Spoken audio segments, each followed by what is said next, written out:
important steps. Amen? Taking the most important steps. Hallelujah.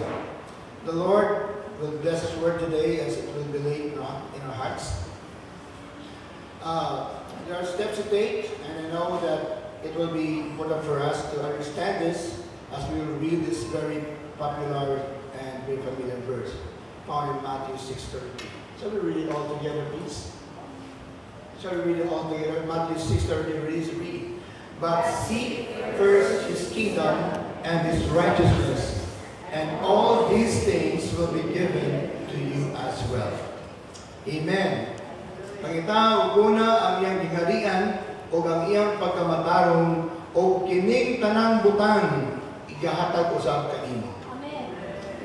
Busca una vez con el de su kingdom, de su reino y de su righteousness, derecha, y todo cosa tú quieres, cosa tú necesitas, ay puede darle contigo también.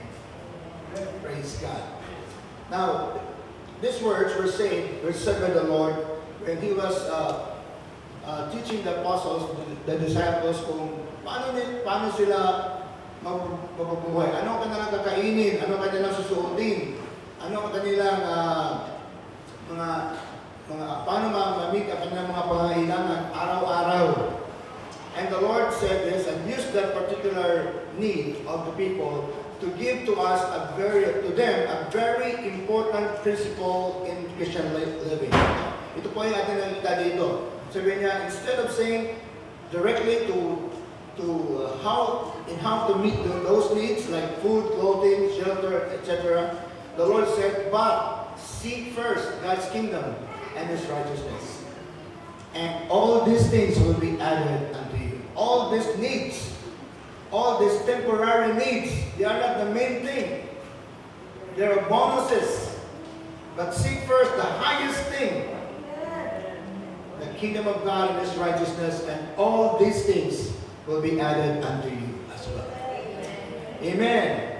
Today is the first Sunday of our first Sunday worship service of the year. Amen.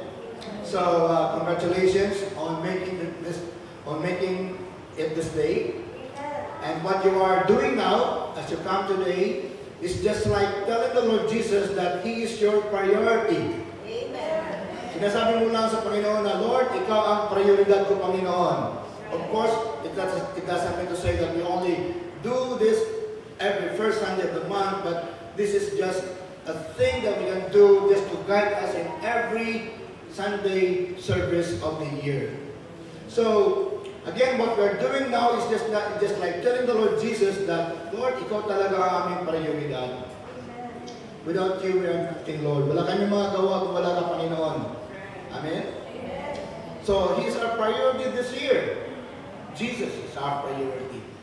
Amen? And we seek first His kingdom and His righteousness. Atong pangitaon una ang iyong gingalian o iyong pagkamatarong. And as I've said, they are the highest important things in our Christian life. Amen. We seek first His kingdom and His righteousness. Of course, that's a very broad term. Ano ba yung kingdom and righteousness ng Panginoon? Just wait for a while, we'll go to that. Also, we do this when we do the kingdom of God and His righteousness. He will make other important aspects in our lives, other important things to be added. Kumbaga, ayun lang, idadagdag ng pera mo, pangailangan mo, tuition sa mga bata, pagkain mo, damit mo, dagdag na lang po yun. Hindi po yun ang priority. Dagdag lang po yun. Medyo balikan sa iba. Yun ang pinaka-prioridad. Pagkain, damit, tirahan, yun ang priority natin. But once we are already serving the Lord, our priority has been inverted. It is the Lord first, seek, pangitaw una ang iyang gingarian o ang iyang pagkamatarong. Seek first God's kingdom and His righteousness. And then it says, and all these things, itong mga temporary na mga bagay, ay idadagdag. In other words, we don't seek for these things. We don't seek to be rich in money. We don't seek. Of course, we work. We work in order to survive. But those are not our priorities. Our priorities, being servants of God, being God's children, is Him. That's why we seek first His kingdom and His righteousness. So again, when we do this priority thing, then other important things to be added unto us, as He promised in Matthew 6:33. So, seeking God's kingdom. Seeking God's kingdom and His righteousness, sabi dito, is the whole stairway. Ito yung buong hagdanan. Buong hagdan. Hagdanan ba tawag Tagalog niyan? Escalera. Na di aton vida. This is the stairway of our that we go through in order to reach our destiny in our Christian life, in our Christian journey. So, once we seek first God's kingdom and His righteousness, we're looking at something that's big, that's so big, it's so huge that we cannot even imagine how to do it because it's too blurred. But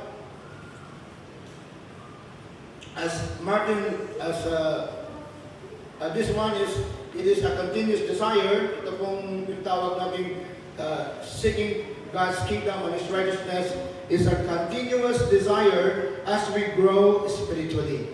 Hindi po ito once and for all, and indeed, seeking God, and you have sought God's kingdom and His righteousness. Hindi po one time lang ito. It is a constant, say constant. Constant.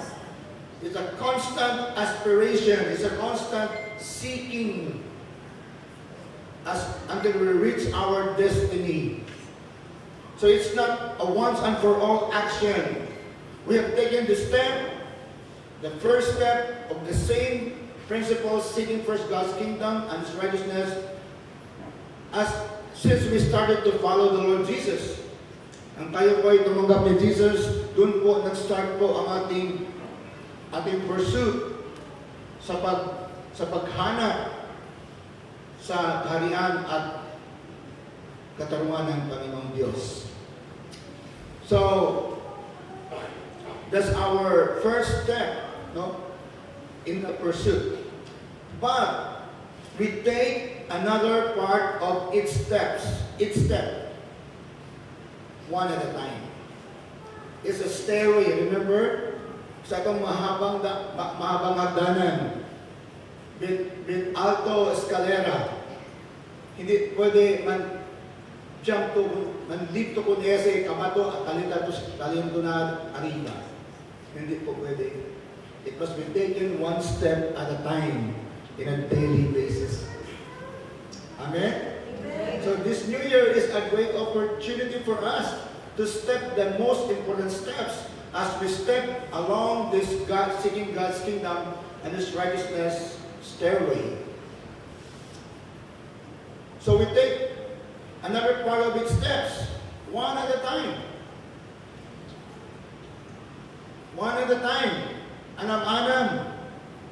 Dili ni contest kung sinong pinakamabilis. Hindi to contest, hindi to 100-meter dash. It is a marathon. Amen? Amen. So minsan hihina tayo, minsan na-discourage tayo, but it's a marathon. You have to stand because who knows?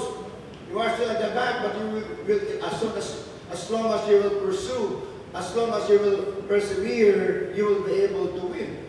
Amen. Amen. As what Martin Luther King said, you don't have to see the whole staircase, just take the first step. Amen. Hindi kailangan tinubuan. Laki naman yan, ang taas naman yan. No, you need to see those. You will be discouraged. So many things that you will undergo. Marami tayong pagdadaanan bilang Kristiyano. I've been serving the Lord for more than 40 years. More than 50 years. I was converted when I was 16. I'm not 65. Mabang taon. Excuse my teeth, my tooth. Pag matanda na tayo, medyo naging brittle yung ating magiging. So medyo pakunti ko na lang smile natin ngayon. So you don't have to see the whole staircase. You don't have to see, Lord, ayaw ko na mag-serve sa iyo, Panginoon. Dami pa lang mga problema dyan. Kaya may mga tao hindi makapersevere.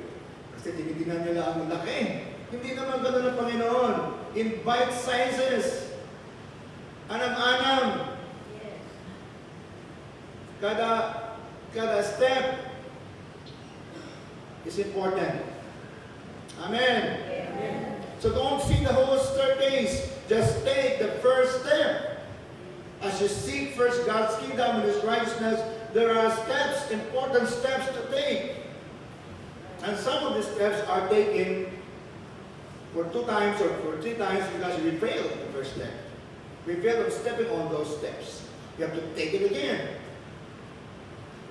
So we believe that as we begin this year, we are here on this first Sunday of the year, and this first Sunday of the year, as we came today, serve as a leap of faith. Ito po ang ating leap of faith. Ang iba sa atin siguro, masakit ang ngipin. Pero, oh Lord, wala ko ngayon. Kasi first Sunday ngayon. Ang sabi sa iba, patinga.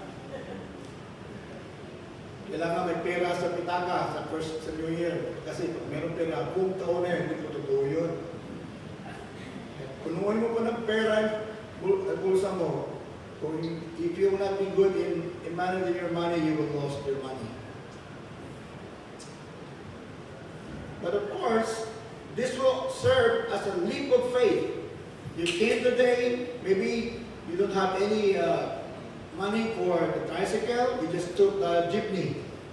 Praise God. That's a leap of faith. Amen. So we have leaps of faith in our Christian life. Today is a very good example. Amen. And these leaps of faith will guide us. Ito pong mag-guide sa atin into our next steps. Next important steps. Amen? Amen. So there are important steps that we need to take this year. We have to be ready in taking those steps seriously for Jesus. Amen. If you want to be at the center of His will, we want to please the Lord, we must take these important steps. And of course, the bonuses are like God will give other things to us. I hope that we will not be focused on the bonus. Amen? Amen. Baka sa bonus tayo ng tingin. Lord, mag-seek ako sa iyong kingdom at righteousness. Bibigyan mo pala ako ng pera. I-bless mo ako, Panginoon. No, that's a wrong principle. Nagkamali po tayo pag, mag-seek ako sa Panginoon. Unahin ko siya para i-bless ako. That's wrong. Kahit hindi tayo mag-bless, we should seek first God's kingdom. Amen. Walang pera, we seek the God's kingdom. Kahit palpak, we seek God's kingdom. Kahit anong mangyari, nagkasakit, seek first God's kingdom and His righteousness. It's the highest thing in our life. Amen. So, there are important steps. Pakunti-kunti, but they are important steps. And they are opportunities that God must have allowed us to experience this year. Maybe some of us are having some challenges or some trials, testings in life, and you feel like discouraged. Don't be discouraged. That's not the thing that you aim for in this life. Those are temporary things. The highest thing is eternity. Amen. All those things will pass away. They are temporary. They will not last forever. Katsaka nakatira sa buong mundo, it will not last forever.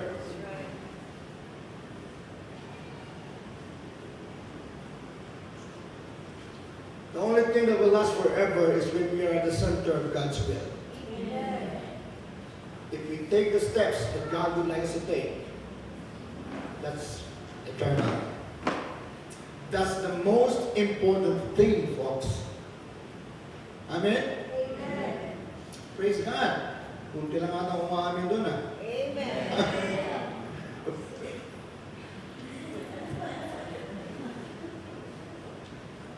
So, one has said that we need to approach the new year with resolve to find the opportunities hidden in its new day. Meron po mga opportunities, this is just a quote, I quoted this from somebody. Meron daw, i-approach natin ang bagong taon with a resolution na ating makikita ang mga oportunidad na nakatago lang. At hanapin, makikita natin yung pag-uunahin natin ng Panginoong Diyos. If we seek first God's kingdom and His righteousness, then we will find those hidden opportunities on those days. Opportunities that are hidden on its new day. Amen? Another has said, I quote, we will open the book. Its pages are blank. Nuksan ang libro, ang lahat ng mga pahina ay walang laman. We are going to put words on them ourselves.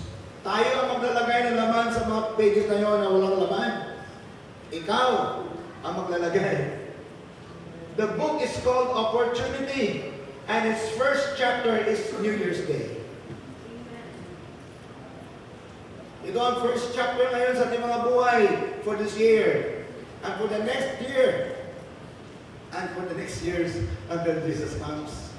Amen. Tayo po ang gagawa by the help of God. Amen? Amen. Praise God. The greatest opportunity that God wants us to experience is for His perfect will to happen in our lives. Amen. The greatest opportunity. Wala na makalamang sa will ng Panginoon, sa kalooban ng Panginoon na mangyayari sa ating mga buhay. The Lord Jesus even concluded or included that this principle in his teaching on prayer. Remember, Jesus the Lord taught how to pray when they said to the Lord, Lord, teach us how to pray. In Matthew 6:9, verse 10, ito ang record po doon, sabi ng Panginoon, in teaching prayer, He included His will. Sabi niya sa pattern, huwag natin ipipray ito kasi pattern lang ito eh. Example lang ito ni Jesus. Parang ganun, parang pattern. Parang sample. This then is how you should pray, Jesus said. Our Father in heaven, hallowed be your name. Your kingdom come, your will be done. Amen.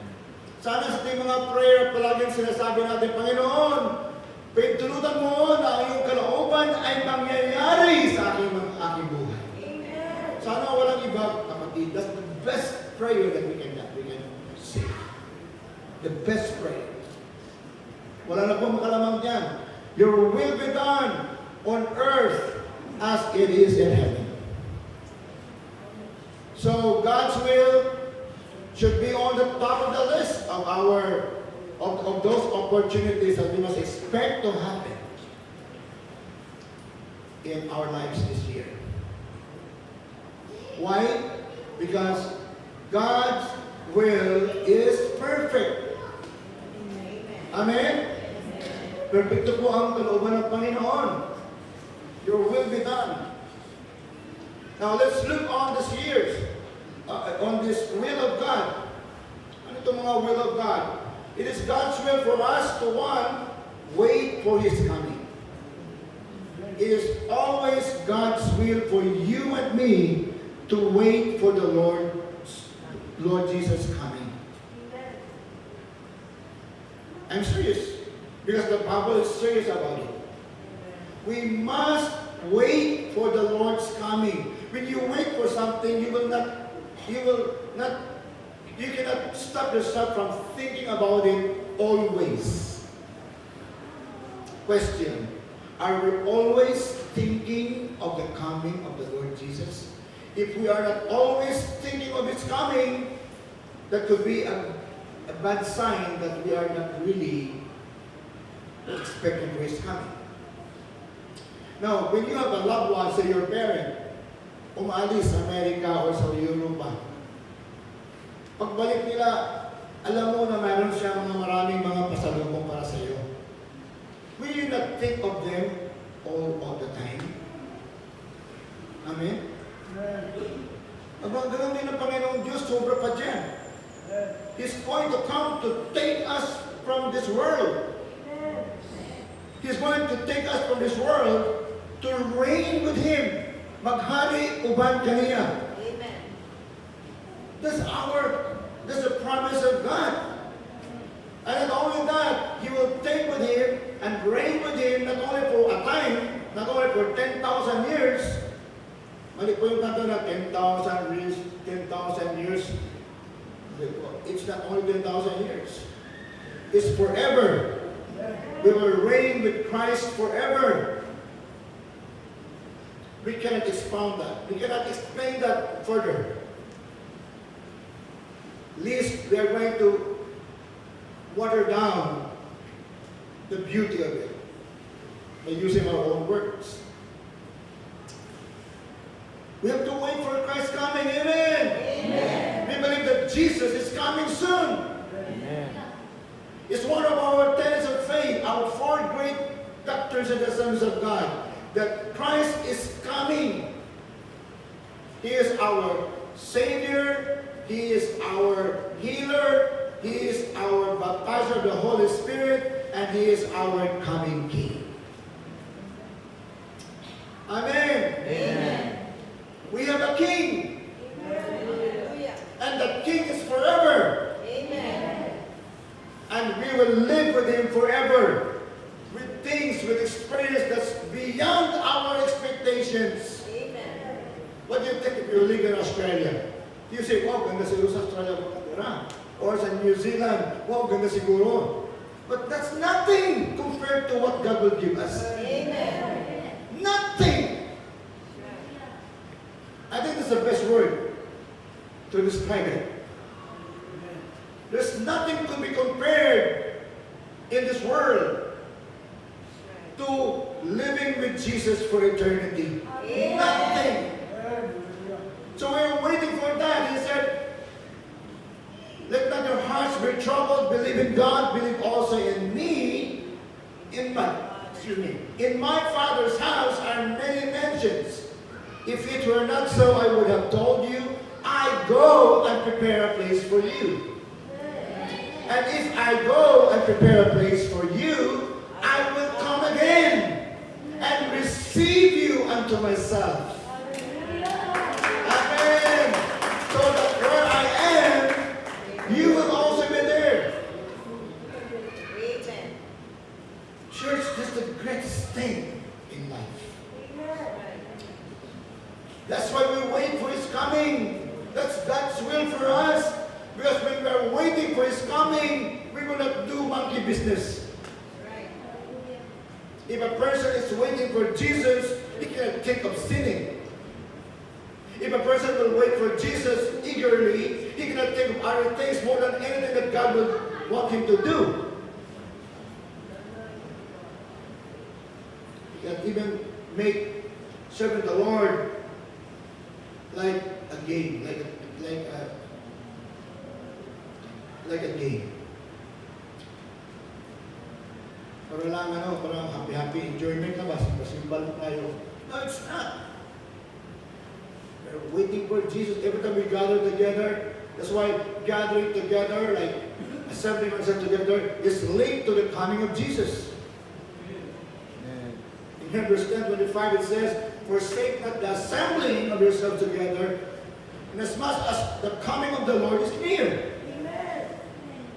The coming together is the great time to understand. Even our Lord's Supper will make us understand and be reminded that Jesus is coming soon. In the church, we are reminded constantly that Jesus is coming soon. Because we forget. We thought that He will no longer come in the way we act. Our actions speak like Christ will no longer come back. Hindi na siya babalik. The way we treat things, paano tayo nag-treat sa mga bagay-bagay ay parang ito na ang katapusan. Ito na ang final. Hindi po final yung kapatid. Ang finality po ay doon po sa pagbalik ni Jesus. Yun po ang final. Amen! Amen. Medyo pumapasok